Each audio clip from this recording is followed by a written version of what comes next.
ನಮ್ಮನೆ ತೆಂಗಿನ ಮರಕ್ಕೆ 8 ವರ್ಷ ಆಯ್ತಂತೆ. ಆದ್ರೂ ಎಷ್ಟೊಂದು ಎತ್ರ, ಮೊದ್ಲು ಪುಟ್ಟ, ನನಗೂ ಈಗ ಅಷ್ಟೇ ವರ್ಷ. ಆದ್ರೂ ಚಿಕ್ಕೋನು, ನಾನ್ಯಾಕ್ ಮತ್ತೆ ಆಗ್ಲೇ ಇಲ್ಲ ಮರದಷ್ಟು ದೊಡ್ಡೋನು. ಅಪ್ಪನ ಕೇಳ್ದೆ, ಗದರಿಸಿ ಹೇಳ್ದ. ಅಪ್ಪನ ಕೇಳ್ದೆ, ಅಮ್ಮನ ಕೇಳ್ದೆ, ಹೇಳಮ್ಮ ಅಂತ. ಬಾಚಿ ತಪ್ಕೊಂಡು ನಿಧಾನವಾಗಿ ಯಾಕೆನ್ನೋದ ಎಲ್ಲ ಹೇಳಿದ್ದು. ಓದಿ ಬರೆದು ಕಲ್ತು ಒಳ್ಳೆ ಬುದ್ಧಿ ನಡತೇನ, ಆಗ ಗುಣದಲ್ಲಿ ನೀನು ತೆಂಗಿನ ಮರವೇ ಆಗ್ತೀಯ.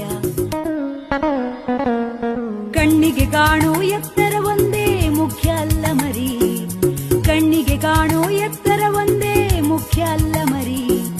ಗುಣದಲ್ಲಿ ಎತ್ತರ ಆಗೋವ್ರೂನು ತೆಂಗಿನ